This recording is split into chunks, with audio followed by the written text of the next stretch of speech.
बिस्मिल्लाहिर्रहमानिर्रहीम। अस्सलाम वालेकुम स्टूडेंट्स, मैं हूं हसान फरीद, आपका फिजिक्स टीचर।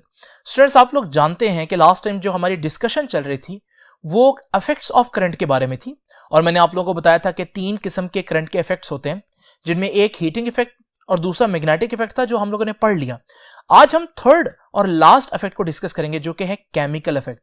तो आइए स्टूडेंट्स, देखते हैं कि ये केमिकल इफेक्ट क्या है और इसके एप्लीकेशंस क्या हैं। स्टूडेंट्स, हम लोगों ने एक चीज ऑब्जर्व की करंट के मामले में, और वो ये चीज थी कि अगर हमारे पास कोई केमिकल मौजूद है और हम उस केमिकल के अंदर जब करंट पास करें तो वो केमिकल किसी और नए केमिकल में चेंज होना शुरू हो जाता है, यानी कि करंट की वजह से उसमें केमिकल चेंजेस आना शुरू हो गई। ये कहलाता है केमिकल इफेक्ट। ये चेंजेस कैसे आई ये तो अभी हम डिटेल में डिस्कस करेंगे, लेकिन फिलहाल केमिकल इफेक्ट की डेफिनेशन के लिए जानना जरूरी है कि जब भी किसी सब्सटेंस में से या किसी केमिकल में से करंट पास करें तो उस केमिकल के अंदर केमिकल चेंजेस आ जाती हैं। वो केमिकल किसी और केमिकल में चेंज हो जाता है, उसका कलर चेंज हो जाता है, उसकी स्मेल चेंज हो जाती है और बहुत से फिजिकल चेंजेस और केमिकल चेंजेस आ जाती हैं। तो स्टूडेंट्स याद रखिएगा, केमिकल इफेक्ट में हम लिख सकते हैं कि flow of current through a substance, किसी भी चीज में से वो सब्सटेंस एक्चुअली आगे चल के मैं बताऊंगा वो इलेक्ट्रोलाइट कहलाएगा। ठीक है जी। प्रोड्यूसेस, क्या होता है करंट के आने से? Chemical changes. तो उसमें अंदर केमिकल चेंजेस प्रोड्यूस कर देता है। अब ये केमिकल चेंज कितना आएगा ये दो बातों पर डिपेंड करता है स्टूडेंट्स, जिनको मैंने अगली हेडिंग बना दी है कि किन फैक्टर्स पर डिपेंड करता है। नंबर 1 डेफिनेटली इस बात पर डिपेंड करेगा कि वो केमिकल कौन सा जिसमें से आप करंट पास कर रहे हैं, यानी कि नेचर ऑफ इलेक्ट्रोलाइट पर डिपेंड करेगा। और केमिकल चेंज कितना आएगा ये दूसरा किस बात पर डिपेंड करेगा? ये अमाउंट ऑफ करंट पर डिपेंड करेगा। डेफिनेटली जितना करंट ज्यादा होगा केमिकल चेंज भी उतना ज्यादा होगा, जितना कम करंट होगा केमिकल चेंज कम आएगा। तो स्टूडेंट्स, ये तो वो फैक्टर्स हो गए जो केमिकल चेंज को यानी कि केमिकल इफेक्ट को अफेक्ट करेंगे। तो ये हमारे पास दो फैक्टर्स हो गए। अब देखते हैं इलेक्ट्रोलिसिस क्या होता है। नाउ स्टूडेंट्स जरा तवज्जो कीजिए, जब आप किसी केमिकल के अंदर करंट पास करते हैं तो वो केमिकल जो है वो डिकम्पोज हो जाता है, टूट जाता है। इसे हम बोलते हैं कि ये इलेक्ट्रोलिसिस हो रही है। तो याद रखिएगा, what is electrolysis? It is the chemical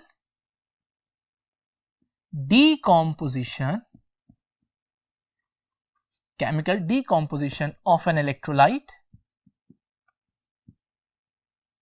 कब जी? when current passes through it. When current passes through it. तो आप देख रहे हैं, बार बार मैं ये बात कह रहा हूं कि हम किसी चीज में से करंट पास करेंगे, किसी चीज में से करंट फ्लो करवाएंगे, और उस चीज को मैं क्या नाम दे रहा हूं? इलेक्ट्रोलाइट। तो अगली हेडिंग यही है कि इलेक्ट्रोलाइट क्या होता है। इलेक्ट्रोलाइट जो है वो हमारे पास ऐसा सब्सटेंस होता है अंडर स्टडी जिसमें से हम करंट पास करके देखते हैं कि इसमें क्या चेंजेस आएंगी। तो स्टूडेंट्स, इलेक्ट्रोलाइट की डेफिनेशन फिर क्या हुई? ठीक है, it is the chemical through which current is passed, through which current is passed। ये कोई भी चीज हो सकती है। ये हमारे पास कोई सॉल्यूशन भी हो सकता है। जैसे मैं नमक को अगर पानी में मिक्स करूं तो ये जो सॉल्यूशन है ये भी एक इलेक्ट्रोलाइट हो सकता है, इसे हम ब्राइन कहते हैं। केमिस्ट्री में आप इसको भी यूज करेंगे। ये जो हमारे पास सॉल्यूशन है ये कोई और मोल्टन स्टेट भी हो सकती है किसी चीज की। यहां जो आज मैं एग्जांपल लेकर चलूंगा स्टूडेंट्स, उसमें आज का हमारा इलेक्ट्रोलाइट क्या होगा जरा देख लीजिए। ये कॉपर सल्फेट है। इस कॉपर सल्फेट का फॉर्मूला होता है CuSO4। इसमें Cu जो है वो कॉपर है, SO4 जो है वो सल्फेट है। अभी आप ये देख रहे हैं सॉलिड फॉर्म में। अगर मैं इसको पानी में मिक्स कर दूं तो ये बन गया कॉपर सल्फेट का सॉल्यूशन। ये है हमारा आज का इलेक्ट्रोलाइट जो मैं एज एन एग्जांपल लेकर चलूंगा केमिकल इफेक्ट समझाने के लिए। तो हमारे पास वैसे तो इलेक्ट्रोलाइट बहुत किस्म के हो सकते हैं, लेकिन आज जो इलेक्ट्रोलाइट मैं ले रहा हूं उसी की एग्जांपल लूंगा। तो बहुत हो सकते हैं, लेकिन आज जो हमारी एग्जांपल है वो क्या है? Solution of copper sulphate. ठीक है, कॉपर सल्फेट का सॉल्यूशन। नाउ स्टूडेंट्स जरा तवज्जो कीजिए। स्टूडेंट्स आप लोग देख रहे हैं कि मैं बार बार कह रहा हूं कि इस इलेक्ट्रोलाइट में से करंट पास करना है। इलेक्ट्रोलाइट तो मेरे पास मौजूद है कॉपर सल्फेट का सॉल्यूशन, लेकिन अगर मैं इसमें से करंट पास करना चाहता हूं तो डेफिनेटली मुझे एक अदद बैटरी चाहिए या सेल चाहिए। ये जो बैटरी या सेल मैंने यहां पर लिया है ये एक डायरेक्ट करंट यानी कि डीसी सोर्स का सेल है। यहां पर डीसी सोर्स ही यूज करना है, वो मैं आगे चल के बताऊंगा क्यों। तो स्टूडेंट्स ये हमारे पास बैटरी आ गई। अब इस बैटरी का करंट जो है आप इस कॉपर सल्फेट के सॉल्यूशन में से पास करना चाहते हैं। अब इसके लिए हम क्या करेंगे, हम दो रॉड्स जो है वो कॉपर सल्फेट के सॉल्यूशन में डबो देंगे और बैटरी को उन रॉड से कनेक्ट कर देंगे। तो हमारे पास जैसे ही ये कनेक्शन कंप्लीट होगा तो बैटरी में से करंट जो है वो कॉपर सल्फेट के सॉल्यूशन में फ्लो करना शुरू हो जाएगा। आप देखेंगे कि वो जो इलेक्ट्रॉन्स हैं वो एक जगह से एक रॉड से एंटर हो रहे हैं और जो इलेक्ट्रॉन्स हैं वो दूसरे रॉड से निकल रहे हैं। तो स्टूडेंट्स इसका मतलब इन रॉड्स का काम क्या हुआ? इन रॉड्स का काम हुआ इस इलेक्ट्रोलाइट के अंदर करंट को एग्जिट करना और एंटर करना, एक तरफ से एंटर करना और एक तरफ से निकाल देना करंट को। तो स्टूडेंट्स हम कह सकते हैं इलेक्ट्रोड्स किस लिए यूज होंगे? ये वो रॉड्स हैं use to enter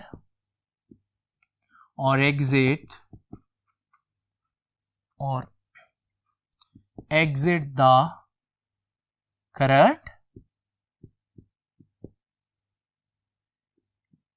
into the electrolyte। तो इलेक्ट्रोलाइट के अंदर करंट को एंटर करने के लिए और एग्जिट करने के लिए जो रॉड्स यूज होते हैं हम इलेक्ट्रोड्स कहते हैं। स्टूडेंट्स आप लोगों ने देखा कि मैं आज एक एग्जांपल लेकर चलूंगा, तो याद रखिएगा इस एग्जांपल में जो मैं आप लोगों के साथ डिस्कस करूंगा ये दोनों रॉड्स कॉपर से बने होंगे। तो याद रखिएगा आज की एग्जांपल में कॉपर के जो रॉड्स हैं या प्लेट्स हो सकती हैं, कुछ भी किसी भी फॉर्म में हो सकते हैं, वो इलेक्ट्रोड्स के तौर पर मैं यहां पर लूंगा। स्टूडेंट्स याद रखिएगा आपने देखा कि इस वेसल के अंदर दो इलेक्ट्रोड्स हैं। एक वो इलेक्ट्रोड है जो बैटरी के पॉजिटिव टर्मिनल से अटैच है। इस इलेक्ट्रोड को हम एनोड कहेंगे क्योंकि ये बैटरी के पॉजिटिव टर्मिनल से अटैच है, तो इस इलेक्ट्रोड के ऊपर पॉजिटिव चार्ज आ जाएगा। इसी तरह से जो दूसरा इलेक्ट्रोड है वो बैटरी के नेगेटिव टर्मिनल से अटैच है, तो उस पर नेगेटिव चार्ज आएगा, उसे हम कहेंगे कि ये कैथोड है। तो याद रखिएगा यहां से उन इलेक्ट्रोड्स को नाम भी दे दिया मैंने। तो एनोड क्या है? एनोड एक इलेक्ट्रोड है। कौन सा इलेक्ट्रोड? इलेक्ट्रोड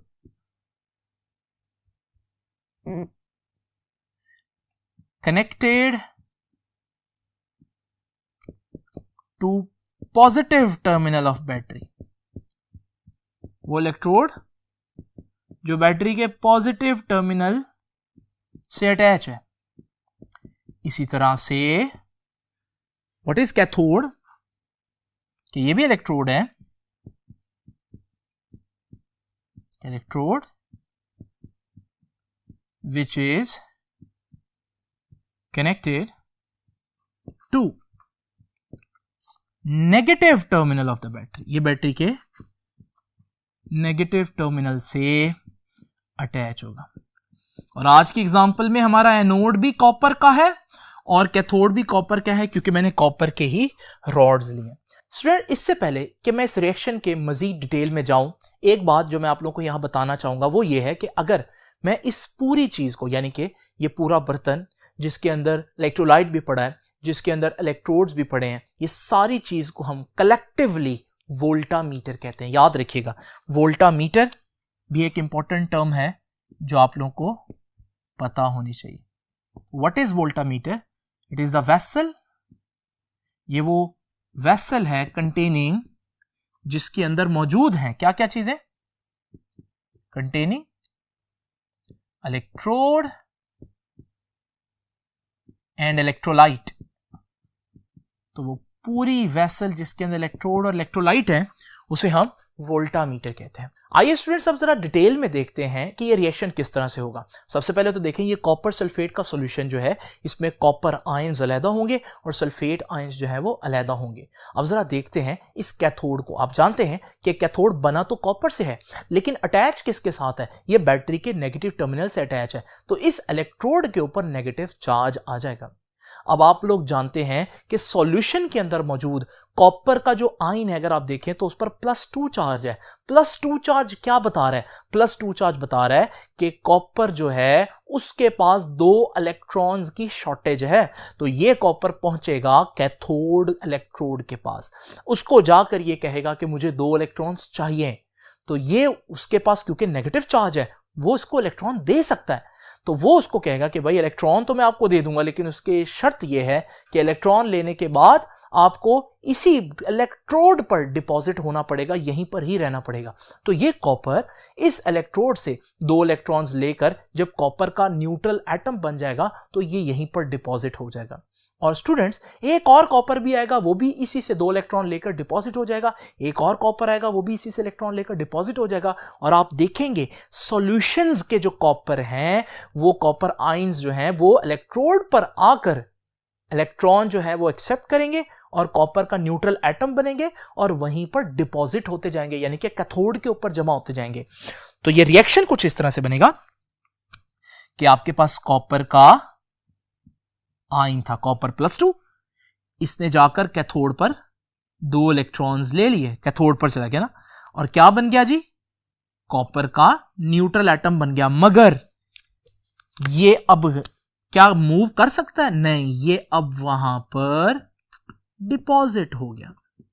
तो स्टूडेंट्स, ये है हमारे पास वो रिएक्शन जो कैथोड के ऊपर हो रहा है। आप लोग देख रहे हैं कि हमारे पास जो सॉल्यूशन के कॉपर हैं वो मुसलसल कैथोड के ऊपर डिपॉजिट हो रहे हैं, जमा हो रहे हैं। अब आप सोचेंगे कि जो हमारा सॉल्यूशन है उसके कॉपर्स कम होते जाएंगे, तो वहां कॉपर सल्फेट की जो कंसंट्रेशन है वो कम होती जाएगी, क्योंकि सारे कॉपर तो कैथोड के ऊपर जमा हो रहे हैं। लेकिन स्टूडेंट्स याद रखिएगा, ऐसा सिर्फ हमें लग रहा है, लेकिन कॉपर सल्फेट के सॉल्यूशन की जो कंसंट्रेशन है वो डिक्रीज नहीं होगी। आपकी बुक भी कहती है कि कॉपर सल्फेट की सॉल्यूशन जो है उसकी जो कंसंट्रेशन है वो डिक्रीज नहीं होगी, कांस्टेंट रहेगी। लेकिन क्वेश्चन ये है कि क्यों कांस्टेंट रहेगी जबकि कॉपर जो है वो तो सारा कैथोड पर डिपॉजिट हो रहा है? उसकी वजह यह है कि अभी तक हमने एनोड को नहीं ना देखा। अब जरा देखते हैं एनोड पर क्या होगा स्टूडेंट। तो जरा देखिए, हमारे पास एनोड पर पॉजिटिव चार्ज है सॉल्यूशन का। सल्फेट आयन जरा गौर से देखिए स्टूडेंट्स, इस पर चार्ज -2 है। इसका क्या मतलब है? इसके पास 2 इलेक्ट्रॉन ज्यादा हैं। तो अब ये क्या चाहता है? ये भी तो न्यूट्रल होना चाहता है। ये जाएगा उस इलेक्ट्रोड के पास, यानी कि एनोड के पास, और एनोड को कहेगा कि मुझे +2 चार्ज दे दो। एनोड कहेगा +2 अकेला तो नहीं मैं दे सकता, लेकिन कॉपर दे सकता हूं जिस कॉपर के ऊपर +2 चार्ज होगा। तो वो इसको कॉपर आयन दे देगा, और कॉपर आयन जब सल्फेट के मिलेगा तो हमारे पास ये बन जाएगा कॉपर सल्फेट। तो देखिए कॉपर सल्फेट वापस सॉल्यूशन में फिर उतना आ गया, यानी कि ये जो रिएक्शन हुआ उसको देखते हैं। तो हमने देखा कि सल्फेट आयन जो है वो कहां गया? वो एनोड पर गया। एनोड पर जाकर इसने, क्योंकि इस पे -2 चार्ज है, इसने +2 चार्ज मांगा। बदले में इसको क्या मिला? खाली +2 चार्ज नहीं, बल्कि ऐसा कॉपर मिला जिस पर +2 चार्ज है। तो स्टूडेंट्स, ये बन जाएगा कॉपर सल्फेट।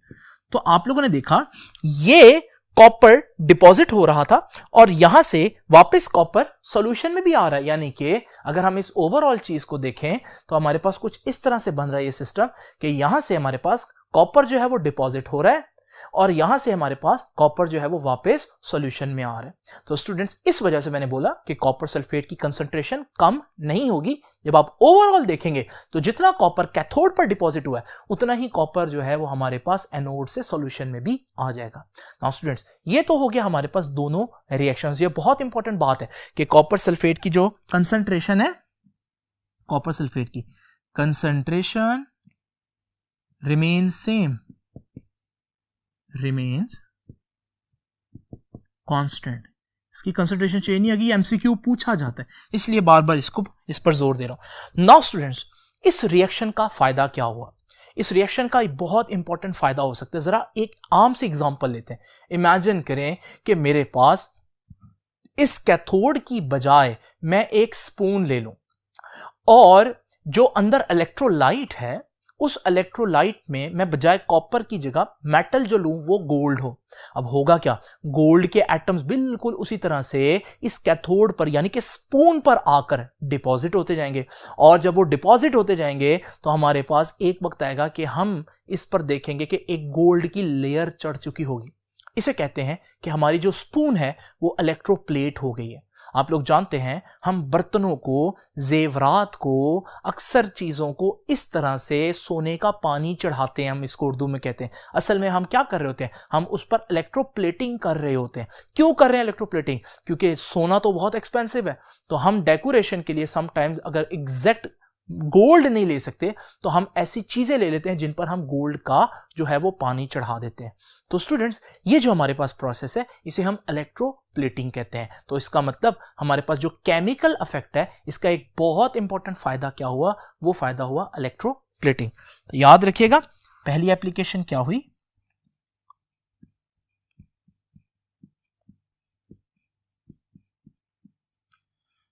पहली एप्लीकेशन इलेक्ट्रोप्लेटिंग। इलेक्ट्रोप्लेटिंग होता क्या जी, जैसे कि मैंने अभी आपको बताया कि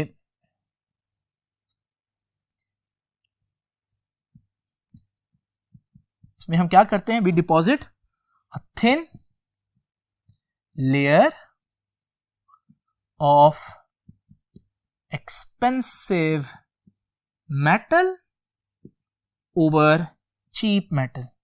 किसी सस्ती मेटल के ऊपर हम एक एक्सपेंसिव मेटल की लेयर चढ़ा देते हैं, इसे हम कहते हैं इलेक्ट्रोप्लेटिंग। तो ये जो हमारे पास केमिकल इफेक्ट है इसका एक बहुत इंपॉर्टेंट एप्लीकेशन इलेक्ट्रोप्लेटिंग है। इसके अलावा इसकी क्या एप्लीकेशन है याद रखिएगा, बुक ने जिक्र नहीं किया, मैं आपको बता देता हूं। टू प्योरीफाई मेटल्स, मेटल्स को प्योर करने के लिए, आपको पता है मेटल्स जब जमीन से निकलते हैं उनमें इंप्योरिटीज होती हैं, उन इंप्योरिटीज को खत्म करने के लिए, मेटल्स को प्योर करने के लिए भी हम यूज करते हैं। उसकी डिटेल में अब मैं नहीं जाऊंगा क्योंकि आपकी बुक ने उसको डिस्कस नहीं किया। स्टूडेंट्स, एक आखिरी बात हम लोग देखते हैं, इलेक्ट्रोप्लेटिंग जिस चीज की करनी है, यानी जो स्पून लेना है या जेवरात लेना है, उसको हमने क्या बनाना है, याद रखिए उसको हमने कैथोड बनाना है, क्योंकि कैथोड पर आकर मेटल जो है वो डिपॉजिट होती है। तो ये याद रखिएगा, इलेक्ट्रोप्लेटिंग कहां होती है जी, electroplating is done on cathode. इसका मतलब है कि वो जो चीज जिस पर आपने धात चढ़ानी है उसको आपने कैथोड बना देना। अच्छा, दूसरी बात स्टूडेंट्स, आप लोगों को मैंने स्टार्ट में बताया था कि हम सिर्फ डीसी सोर्स लेंगे। डीसी सोर्स क्या सोर्स होता है, ये हमारे पास जो सेल है ये डीसी सोर्स है, क्योंकि इसका पॉजिटिव टर्मिनल हमेशा पॉजिटिव रहता है, नेगेटिव टर्मिनल हमेशा नेगेटिव रहता है। लेकिन हमारे पास और भी सोर्सेज हैं, इनमें हम एक एसी सोर्स यहां पर डिस्कस कर लेते हैं। एसी सोर्स क्या होता है, एसी सोर्स कुछ इस तरह की चीज होती है जिसका पॉजिटिव टर्मिनल हमेशा पॉजिटिव नहीं रहता, बल्कि कुछ देर के बाद वो नेगेटिव बन जाता है और नेगेटिव टर्मिनल पॉजिटिव बन जाता है, फिर ये इसी तरह से रिवर्स करते रहते हैं। यानी कि मैं आसान अल्फाज में अगर कहूं तो एक एसी सोर्स ऐसे है जैसे आप एक बैटरी को बार बार उसका कनेक्शन चेंज करें। याद रखिएगा, एसी सोर्स जो है it is not good for electrolysis. ये हमारे पास केमिकल इफेक्ट नहीं कर सकता। क्यों नहीं कर सकता? क्योंकि स्टूडेंट्स, जब ये पॉजिटिव टर्मिनल जो है इलेक्ट्रोड से अटैच होगा तो ये एनोड बन जाएगा, लेकिन जैसे ही ये दोबारा रिवर्स होगा कनेक्शन तो हमारे पास ये कैथोड बन जाएगा। तो जितना केमिकल चेंज आया था वो वापस रिवर्स हो जाएगा। जो कॉपर डिपॉजिट हुआ था पहले, जो कॉपर वो दे रहा था, अब वो डिपॉजिट करना शुरू कर देगा, फिर अगले लम्हे वो कॉपर देगा, फिर अगले लम्हे वो डिपॉजिट करना शुरू कर देगा। तो जब आप घंटे बाद भी देखेंगे तो आपके पास कोई केमिकल चेंज नहीं आया होगा। इसलिए आप याद रखिएगा, अगर आप केमिकल चेंज देखना चाहते हैं तो करंट का एक डायरेक्शन में फ्लो करना जरूरी है। उसके लिए हमारे पास पॉजिटिव टर्मिनल का पॉजिटिव रहना और नेगेटिव टर्मिनल का नेगेटिव रहना जरूरी है, यानी कि डीसी सोर्स जरूरी है। उसके अलावा हमारे पास इलेक्ट्रोलिसिस नहीं हो सकता।